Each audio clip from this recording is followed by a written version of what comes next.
Kung yan in-implement sa lalaki, lugi. Okay lang yan mga kapatid. Ang importante is important. Pero magandaan mga kapatid, di ba? Amen. Amen. May pagbabago ang Diyos. Amen. Praise the Lord. Sino po yung may mga copy natin mga kapatid?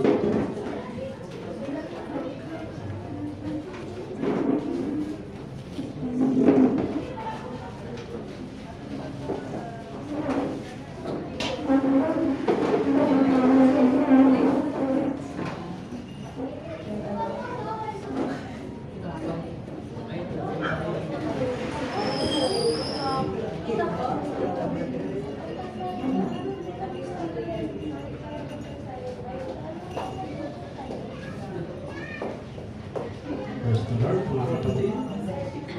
Nanyayang po rin lahat na mag-isip tayo. Para tayo manalangin.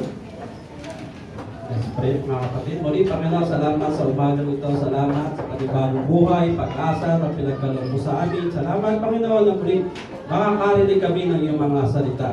Panginoon, nawa ang mga salita na aming naririnig, ito'y maging buhay sa aming mga puso at isipan at magawa namin ito, may apply namin sa pang-araw-araw naming pamumuhay. Panginoon, tulungan mo po kami, tulungan kung paano kami magiging kabalan-banalan sa iyong harapan. Nawa, Panginoon, mangusap ka sa amin, give us more revelation, Panginoon. Paano po kami na yung anointing, let your presence be the midst of us, Panginoon, at ang gawa ng kaaway sa lugaring ito ay sinusuway namin sa pangalan mo in Jesus' name. Salamat, O God. We thank you. We love you. In His name we pray. Amen.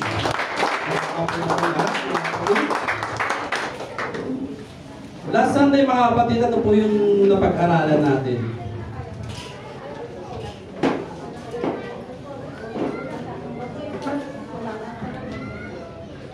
It's about where did they write it.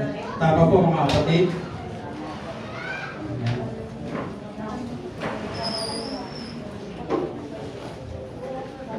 Marami naman ang may copy sa atin mga kapatid, pakisundan na lang po ako. At sa ating pag-aaral, last Sunday mga kapatid, ilang Sunday na natin ito pinag-aaralan. Mga ilang Sunday na ito? Mga isang buwan na? 4 Sunday na? Pang-apat. Ayun po, pang-apat. Nasa page na po tayo mga kapatid, page 16. Page 16 na po tayo. Ayan. So total, ilan po ang writer, mga kapatid, ng Bible?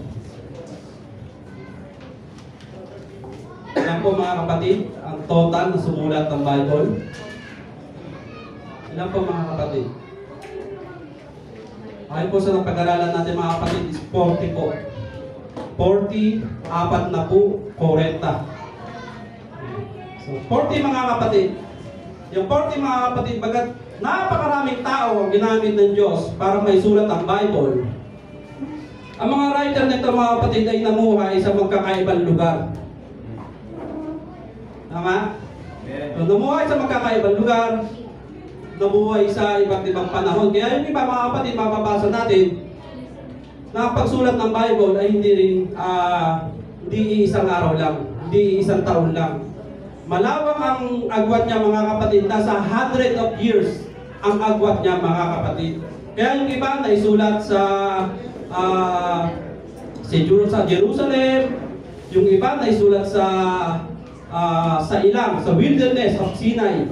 Yung iba na isulat sa kulungan like Paul. Yung iba na isulat sa Babylon. Tama mga kapatid? Nung captivity pa, mga Jewish, naisulat doon yung ibang libro ng aklat mga kapatid. Yung iba, like Paul mga kapatid, naisulat sa kulungan. Kaya mga kapatid, yung iba ay hindi kanya-kanya ng sitwasyon yan. Hindi magaganda ang sitwasyon nila nung sinusulat nila ang mga Bible mga kapatid. Ang Bible. Yung iba nasa mahirap na sitwasyon, yung iba maaaring magandang sitwasyon. Sino ba namang mas gugustuhin? Nasa kulungan ka, nagsusulat ka. Like Moses, mga kapatid. Diba? Nasa wilderness siya. Pentateuch. Yung mga sinusulat niya, mga kapatid. Kaya marami mga kapatid ang kanyang-kanyang sitwasyon at hindi maganda ang panahon ng kanilang mga naisulat. Yung iba, hindi magkakakilala. O yung iba, maaaring hindi na nagkita-kita, mga kapatid. Pero nung pinagsama-sama, mga kapatid, ang kanilang mga isinulat, ito yung naging tanyag, nakilala, at minahal ng maraming tao. Sino ang mahal ng Bible dito, mga kapatid? Mahal ba natin ang Bible? Amen. Amen. So, hindi lang nakilala, mga kapatid, hindi lang naging tanyag, naging top selling pa ito, mga kapatid. Sa religious book, mga kapatid, naging top selling ito. Mga ilan kaya ang naging sold out nito, mga kapatid? Ilan ang naibenta nila, mga kapatid? Hula kayo, mga kapatid, kung ilan.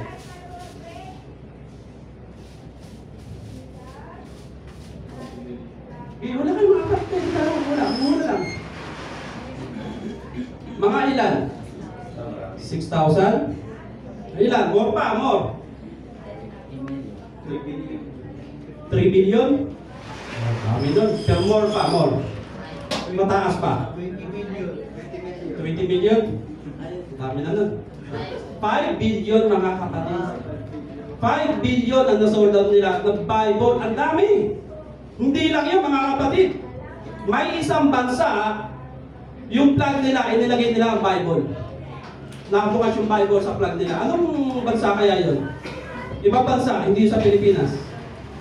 Ano kaya yung bansa yun, mga kapatid? Yung Bible, inilagay nila sa flag nila. Yung bansa niya, mga kapatid, Dominican Republic. Kung makakita natin ang kanilang flag, nandun yung Bible nakabukas sa Dominican Republic. At sa taas no, mga kapatid, may nakasulat doon na sinasabi, Dios, Patria, Libertad. Dios, Patria, Libertad. Ibig sabihin ng mga kapatid, God, Fatherland, and Liberty. Yun ang nakasulat sa kanilang flag. Nag-iisang flag lang yun, mga kapatid. Sila lang yung naglagay ng Bible sa buong bansa, sa kanilang na Bible, mga kapatid.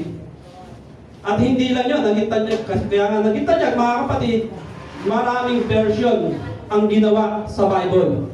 So mga ilang version, mga kapatid, ang nagawa. Mula tayo, mga kapatid. Mga ilang version. Mula tayo, mga kapatid. 30? 30,000? More pa.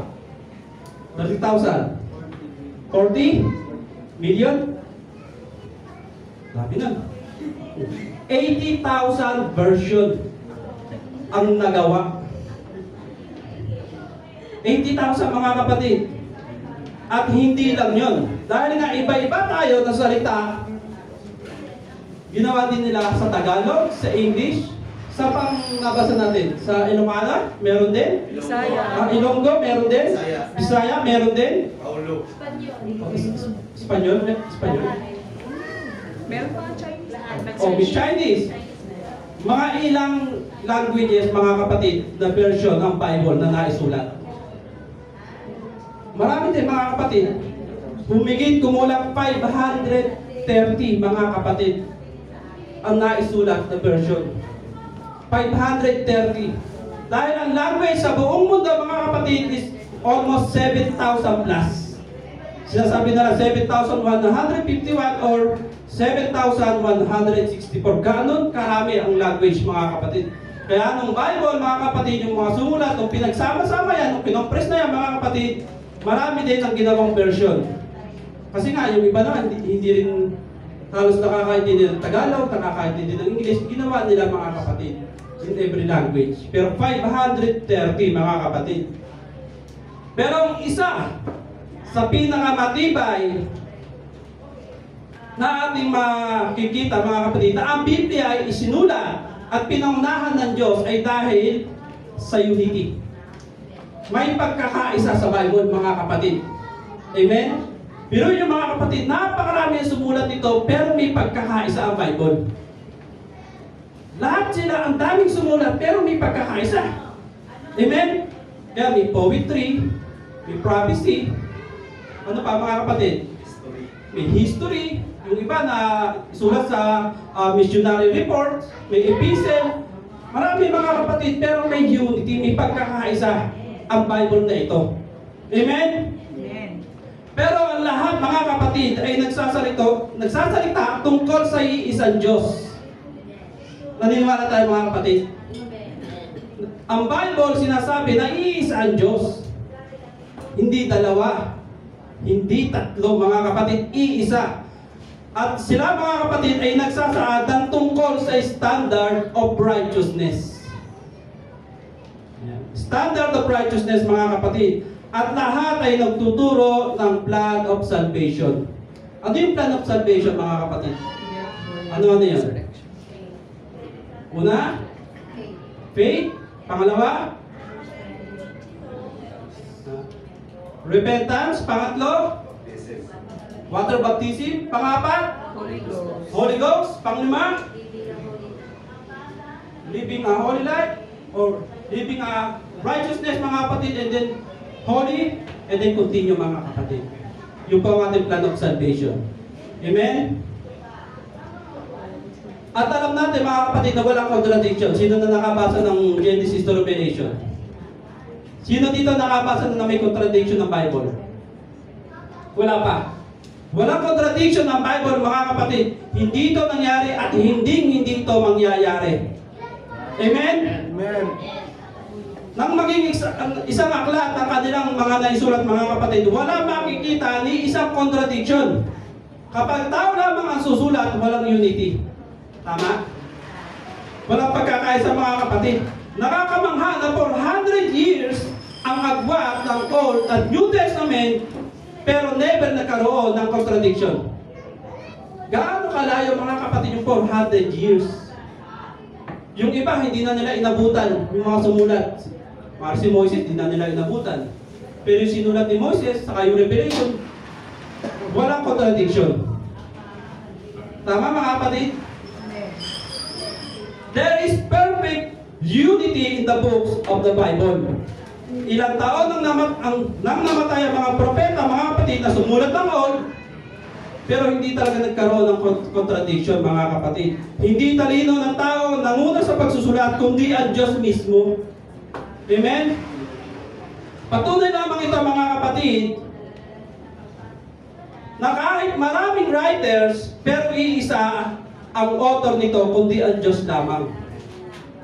Yung mamaya mapapanggit natin, mga kapatid, kung ano ba pagkakaiba ng writer sa author. Kaya nga nakakamangha, mga kapatid, ang Bible kaysa sa ibang aklat sa mundong ito. Sino dito nakabasa ng maraming aklat? Sino yung mahilig mga magbasa ng aklat dito, mga kapatid? May nakita ba tayo tulad ng Bible? Wala, nag-iisa ang Bible, mga kapatid. Kaya nakakamangha ang pagkakaiba ng Bible, mga kapatid. Kayo pa ba, mga kapatid, kahit na ang pinakabanal na writer, mga kapatid, ay hindi magtatangka na i-claim na kanya ito yung aklat, still ito yung aklat ng Diyos, mga kapatid. Amen.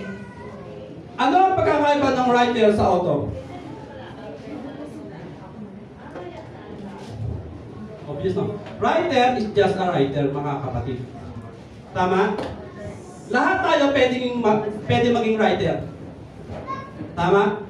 Pero ang author, mga kapatid, pwede siyang maging writer, pero nasa kanyang idea ng buong aklat. Ang writer, pinasulat lang sa kanya. Pero ang author, iba. Nasa kanya yung pwede niyang ilimbag, pwede nasa kanya idea, pwede niyang siya yung magbenta, siya. Lahat, mga kapatid. Same thing po, mga kapatid, sa Panginoon.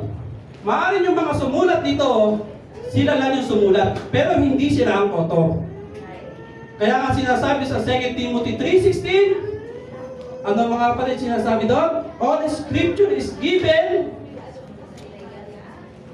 and inspiration by God. Kinasihan, mga kapatid, ng Diyos ang lahat ng mga naisulat na ito, mga kapatid.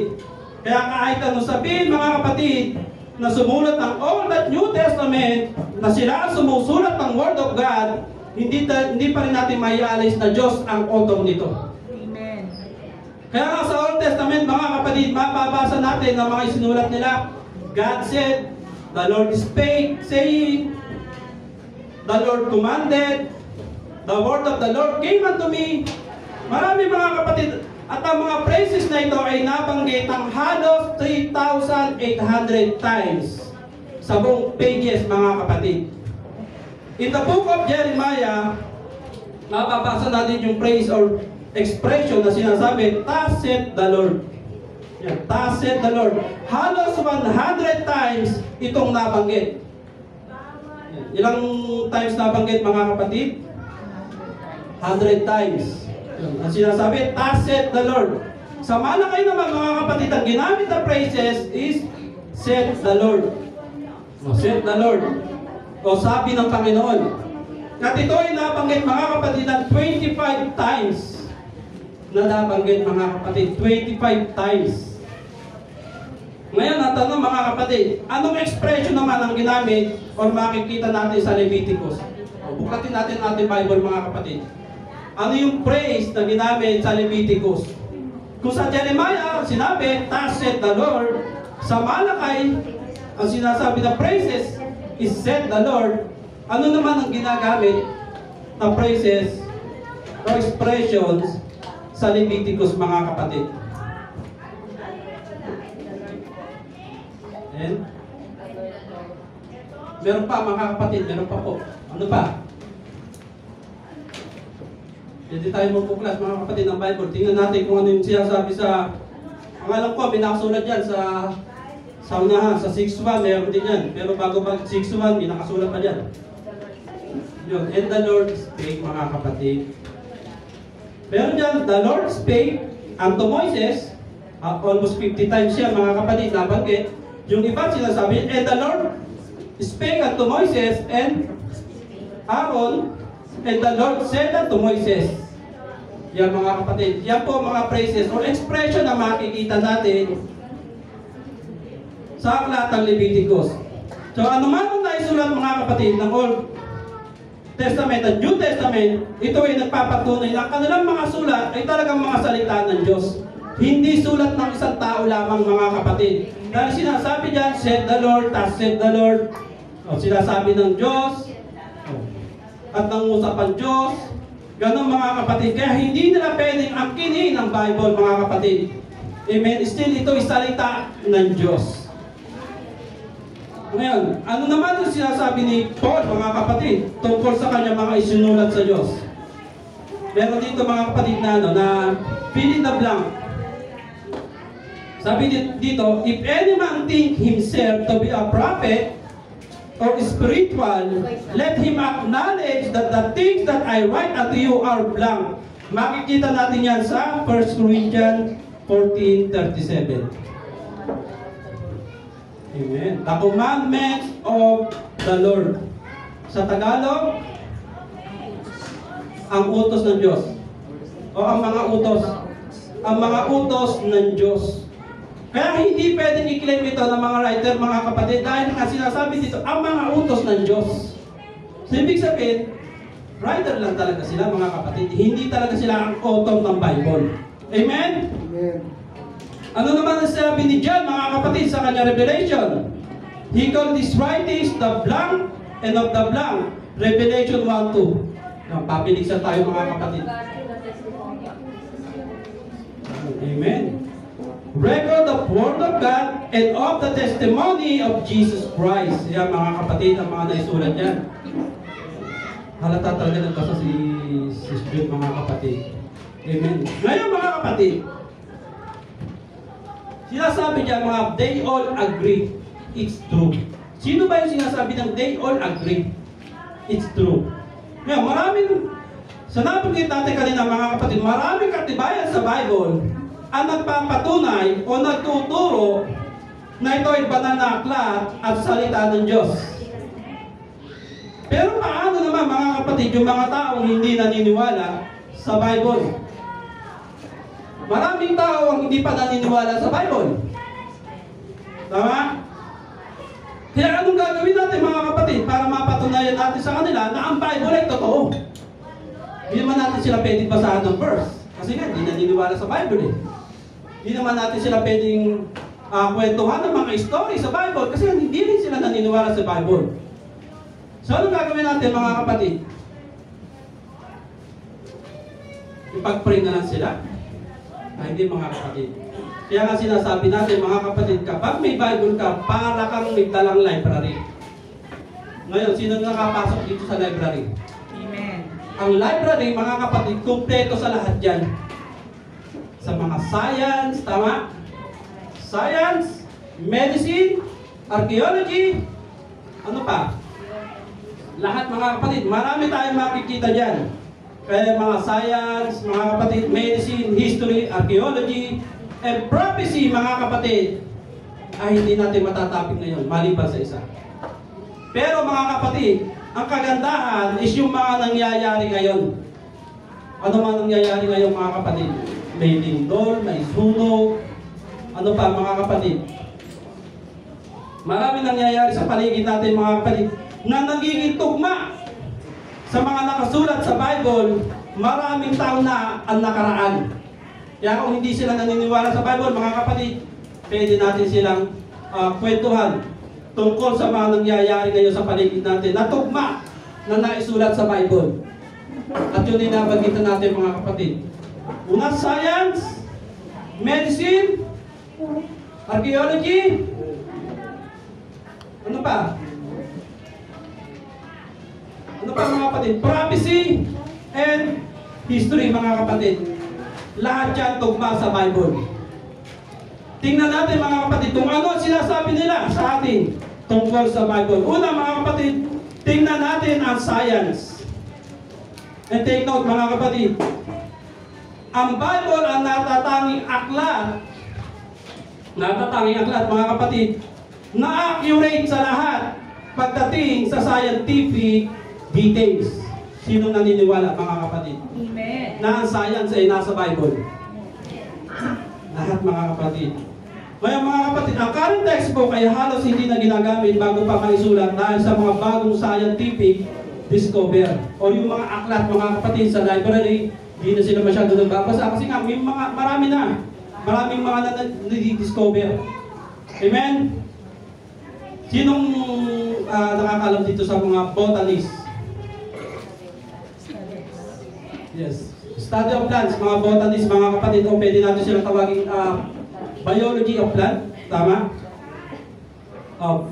Plant biologist. Ayun pala mga kapatid. Plant biologist. Mga botanist, mga kapatid, sila yung mga nag-aaral tungkol sa mga halaman. Tama? Amen. Sila yung nag-aaral tungkol sa buhay ng halaman, yung tungkol sa kahalagaan sa environment, sila yung mga nag-search about sa mga bagong halaman, kung anong tawag ba dito, sila yung mga kapatid yung botanist. So, ano naman ang kinalaman ng botanist sa Bible? Kaya, tulad na sinabi natin kanina mga kapatid, ang science nasa Bible. Ngayon yung botanist mga kapatid, sa Old Testament ay may mahigit 250 na iba't ibang halaman ang nabanggit at sinasabi ng mga botanist na mismo nagsabi mga kapatid, na ang sinasabi ng Biblia ay tunay at accurate tungkol sa mga halaman. Accurate mga kapatid. Sa Bible, may dalawang botanist na sinasabi mga kapatid. Pero isa yung pag-uusapan natin. Pero yung isa si Jotham. Makakaalam ko, si Jotham mga kapatid. Pero ang isa mga kapatid na pag-uusapan natin ay si King Solomon. Isa sa binigyan mga kapatid ng Diyos ng matinding wisdom. Maraming sinulat si Solomon mga kapatid tungkol sa mga halaman. Kabilang ang cedar, hyssop at myrrh. Sumulat din siya tungkol sa lahat ng uri ng mga pananim mga kapatid. Mula sa malalaking puno ng kahoy sa maliliit na pananim. Gumawa siya ng manual na naglalarawan ng maraming uri ng halaman. Ibig sabihin mga kapatid, bago pa ang botanist, si King Solomon sumulat na ng maraming uri ng halaman o tungkol sa mga halaman. Kaya kung ano man yung mga alam ng mga botanist ngayon, mga kapatid, ito ay alam na at nakasulat na sa Bible maraming taon na ang nakakalipas.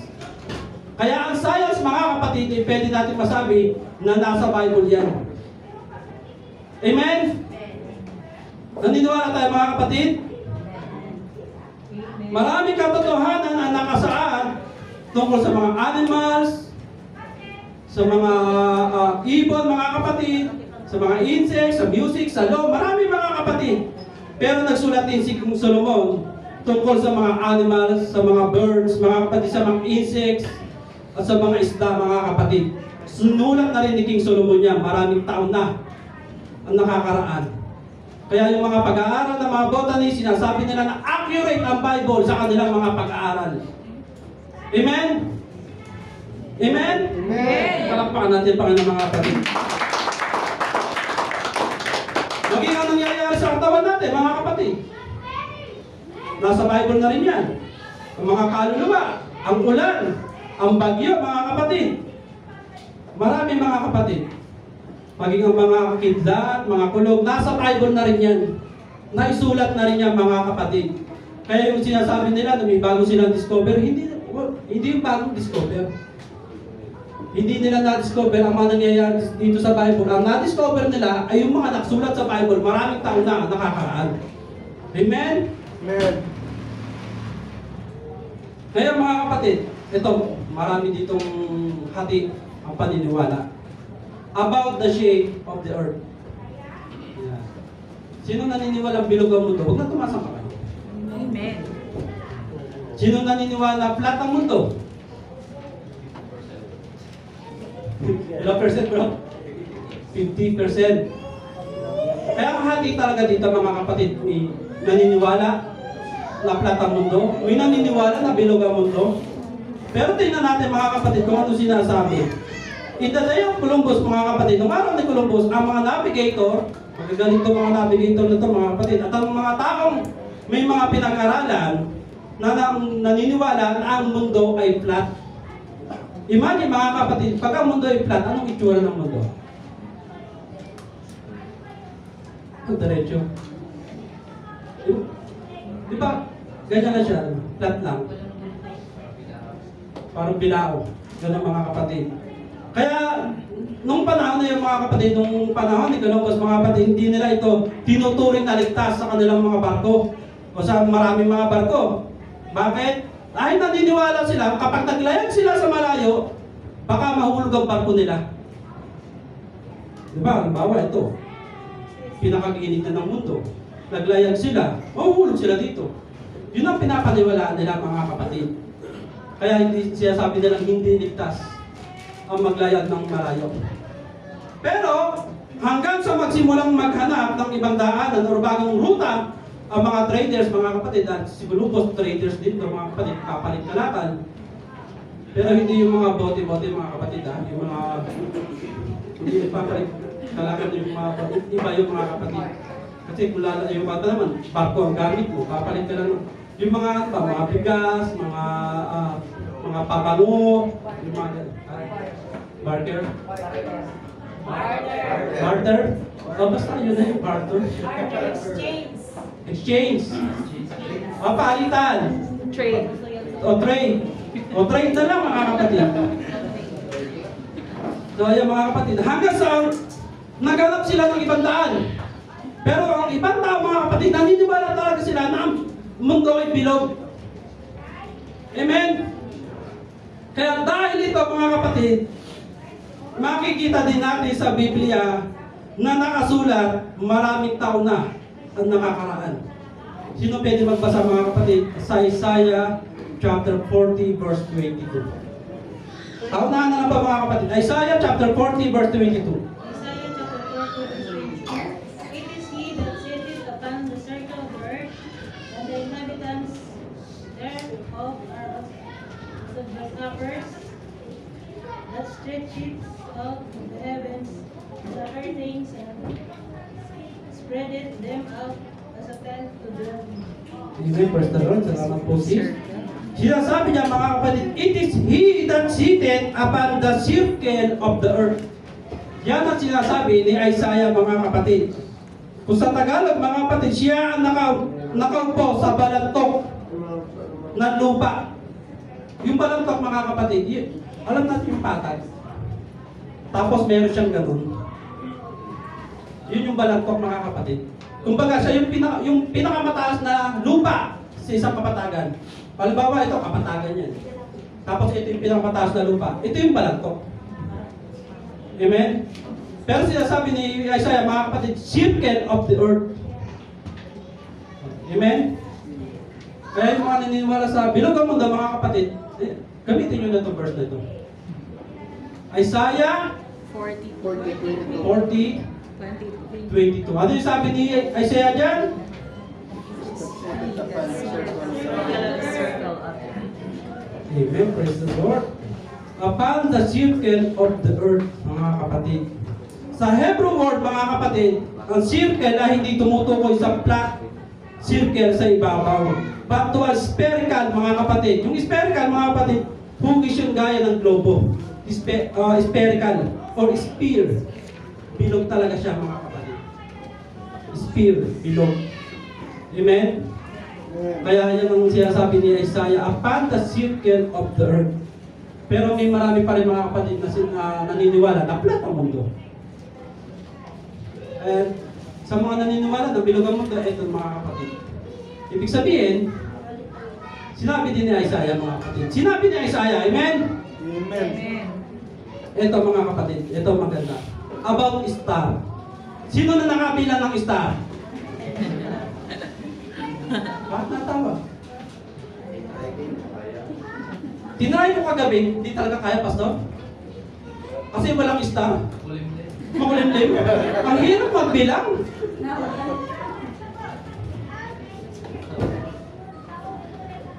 Maraming star, mga kapatid, sa universe natin, tama? Si Marcos, mga kapatid, the father of the Greek astronomy, binilang niya ang star.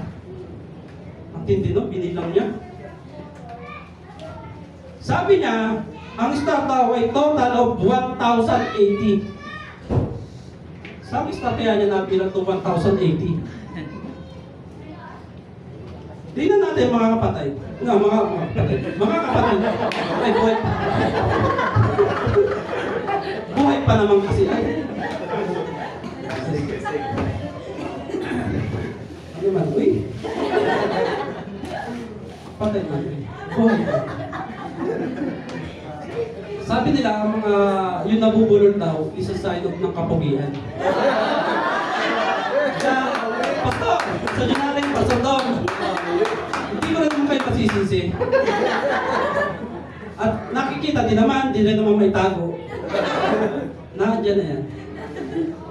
Mga buhay. Ilan yung nabilang ni Hipparchus, mga kapatid? 1,080. Naniniwala tayo? Hindi. Bakit hindi tayo naniniwala, mga kapatid? Kasi ito yung pinaniniwalaan sa loob ng halos 300 years. Hanggang maimbento, mga kapatid, ni Galileo ang telescope. Noong taon ng 1600 ay may nakita sila, mga kapatid, at naghinala sila. Bakit 1,080 lang yung nabilang niya? Siguro nakakatulog. O, tapos pag-gising, nakalimutan niya kung ilang number na siya. Kaya sinabi na niya, 1,080 siguro. Ay, kwento ko lang niya, mga kapatid, ha. Hindi ko naman kilala to si Hipparchus. Kaya hanggang nung na-invento ni Galileo, mga kapatid, ang telescope noong 1600, naghinala sila na parang kulang naman ng 1,080. Kaya nga dahil hindi mabilang na stars, mga kapatid, ang nakita nilang nakakalat sa buong kalawakan. Dahil sa mangingat, mga kapatid, ang mga current textbook sa pagsasabi ng mga bilang ng star kung ilan sila. Walang current textbook din, mga kapatid, o kahit sa mga library ang magsasabing tama o tumpak na bilang ng mga star. Tama? Sinasabi, mga kapatid, ng mga astronomers na mayroong higit sa 100 billion na star sa ating kalawakan. 100 billion. Mahigit, mga kapatid. Ibig sabihin, hindi sila sigurado. Mas marami pa sa 100 billion. Ngayon, mga kapatid, pero imposible sa tao ang makakuha ng tama at siguradong bilang. Tama? Amen? Amen. Dahil ang bilang ng stars ay higit pa sa ating kayang unawain. Ganon karami ang star, mga kapatid. Sinabi ni Sir James Jeans, o JJ na lang. James Jean. Baka kung ano pa masabi ko eh. James Jean. J Jeans na lang mga kapatid. Si J Jeans, mga kapatid, o JJ, isa siyang international archery. Ano yung archery? Yung namamana. Yan. Hindi siya si Cupido ha. Archery. Yan. Isa siyang archery na merong halos, kasi sinasabi niya na kasing halos dami na mga bituin ang mga butil ng buhangin sa buong beach o sa buong dagat, mga kapatid. Amen? Kasi dami naman talaga, mga kapatid. At ganun din ang sinasabi ng Biblia, maraming taon na nakalipas.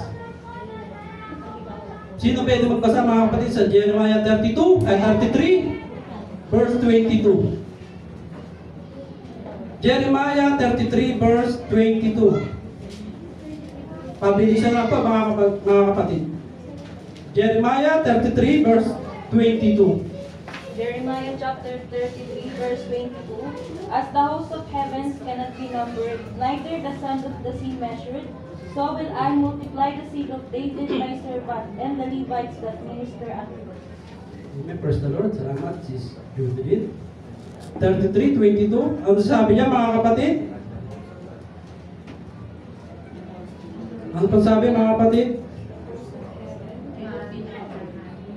Kung sa Tagalog, mga kapatid, kung paanong ang lahat na natatanaw sa langit ay hindi mabibilang o matatakal man ang buhangin sa dagat. Hindi mabibilang, hindi matatakal. At sinasabi ni JJ na ng mga kapatid ko. Si JJ, si James Jeans. Na sinasabi niya, mga kapatid, ang istorya kasi dami ng buhangin ay totoo. At hindi niya yung sariling likha lamang, mga kapatid. Kundi ito'y nakasulat na sa Bible, maraming taon na ang nakakaraan. Amen? Amen. At ang sinasabi niya, mga kapatid, sa Biblia, maraming taon na nakalipas. Hindi naman nalalaman ni Jeremiah, mga kapatid, kung ano yung sasabihin ni JJ, ni James Jean. Hindi niya makilala yon. Pero nagtugma ang kanilang mga sinabi. Amen? Amen. Ibig sabihin, mga kapatid, yung nadi-discover kayo ng mga science, hindi man talaga bagong discover. Maraming taon na nakasulat doon, sa Bible pa lamang isinulat na. Ibig sabihin, napapatunayan mismo ng science sa ang Bible ay totoo.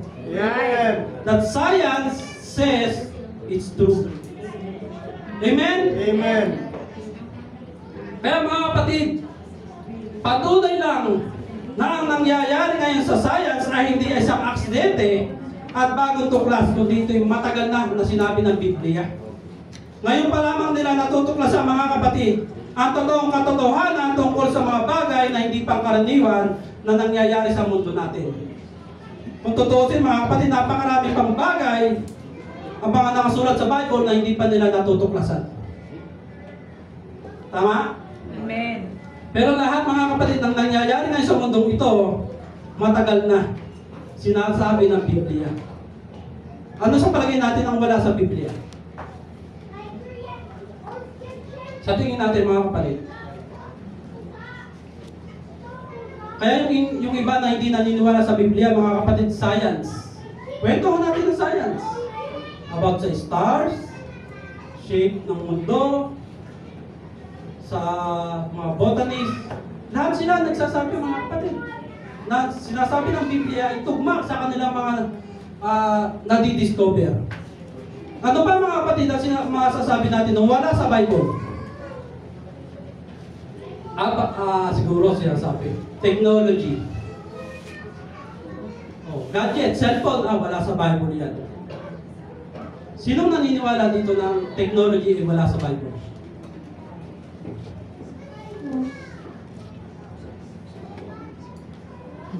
So naniniwala tayo ng technology na sa Bible? Amen. Yung iba medyo patunayan natin yung mga kapatid na technology na sa Bible. Bago ang lahat, mga kapatid, dapat alamin muna natin kung ano ibig sabihin ng technology. Sino nakakaalam kung ano ibig sabihin ng technology? Ayon kay Merriam-Webster, mga kapatid, at technology is the invention of a useful things to solve the problem. Ibig sabihin, mga kapatid, yung mga pinapagana ng mga battery ng kuryente, hindi lang yan ang technology. Yung mga bagay na ginagamit natin sa pang-araw-araw para mapabilis ang ating mga trabaho, is a kind of technology, mga kapatid. Amen. Example, yung walis. Technology yan. Napapagaan yung paglilinis natin. Amen. Ballpen. Technology yan. Pagtatayo ng bahay, technology yan. Ibig sabihin, hindi lang yung masasabi natin na technology ay hindi lang mapapagana ng mga kuryente yan, mga kapatid. Kung ang technology ay hindi lang pinapagana ng mga kuryente, ng mga battery, sa Bible, mga kapatid, marami technology. Sinasabi nila, machine is technology. Tama? Machine. Bubulong na naman ako. Amen. Machine is a technology. Pero ang machine, mga kapatid, sinasabi din, same thing sa sinasabi ng Merriam-Webster, na ang machine ay nagpapagaan sa trabaho ng tao. Ang walis ba nakakapagpagaan sa trabaho? Amen. Ang ballpen ba nakakapagpagaan? Yes. Sa Bible, marami din technology. Naalala yung pyramid? Saan ang pyramid? Egypt. Sa Egypt. Wala sa ano? Sa Hong Kong? Wala? Dilipat na. Sa Torres Farm. Inilipat sa Torres Farm. Lalayo ka pa. Lalayo pa ba? Torres Farm na lang. Ito pang Paris. Around the world, Torres Farm. Only in the night. Not in the Philippines. Only in the night. Saan tayo? Technology. Ayan. Kung ang technology, mga kapatid, hindi lang pinapagana ng mga battery, ng mga kuryente, gaano kagaling ang mga gumawa ng pyramid. Kalalaki ng bato, puro makikinis pa yung mga bato. Na natin, mga kapatid, Torre of Babel. Kind of technology, mga kapatid, nagtayo sila. Kaya ang sinasabi, lahat ng mga kapatid, makikita natin sa Bible. Walang hindi, mga kapatid. Kaya sinasabi nila ng mga discovery, bagong discovery, hindi, mga kapatid, nadi-discover lang nila na ang Bible ay totoo. Amen? Amen. Nadi-discover lang mga kapatid nila at pinapatunayan lang nila na ang Bible at sinasabi ng Bible ay totoo. Kahit ang buhay natin, nandito din sa Bible. Love life, nandito rin. Ang magigiting natin magsasaka, andito din. Yung magagaling natin na nagko-construction, nandito rin, mga kapatid. Broken hearted, meron din. Nasa Bible na lahat, mga kapatid. Kaya nga wala tayong makikita sa Bible na hindi mangyayari dito sa mundo, mga kapatid. Amen? Amen. Palakpak natin ang Panginoon.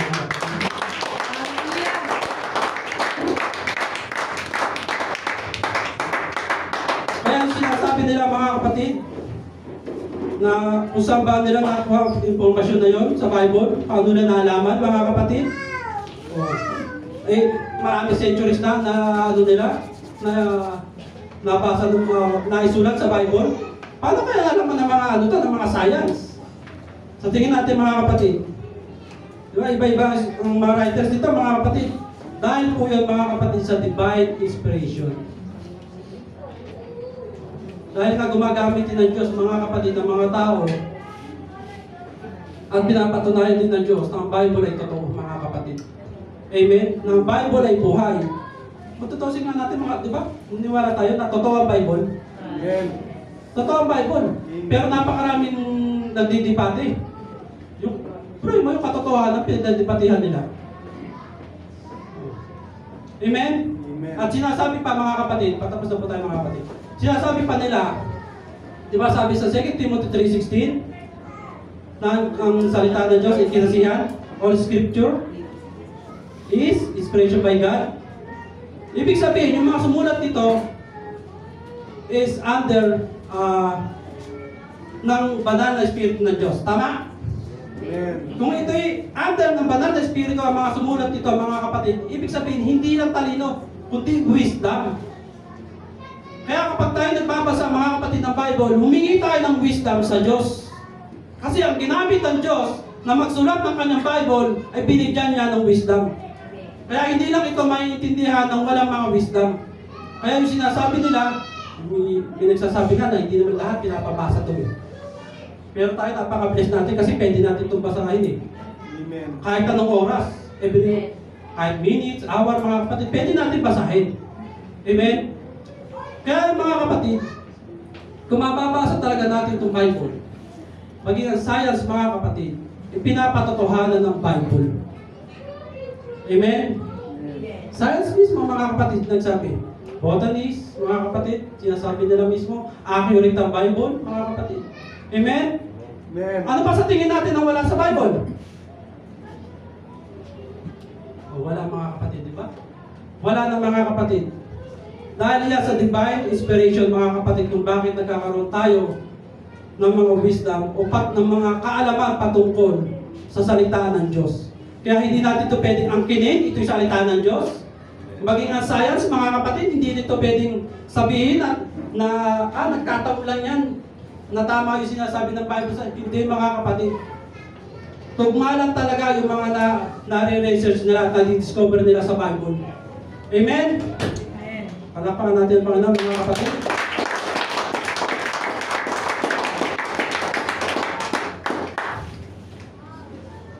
Sagutan natin ito, mga kapatid. Yung ilan lang dito. The Bible is blank in all scientific details. Amen. Accurate. Current textbooks are almost obsolete before printing because of new. Scientific discoveries. Parang sinagutan na naman ninyo ito. No?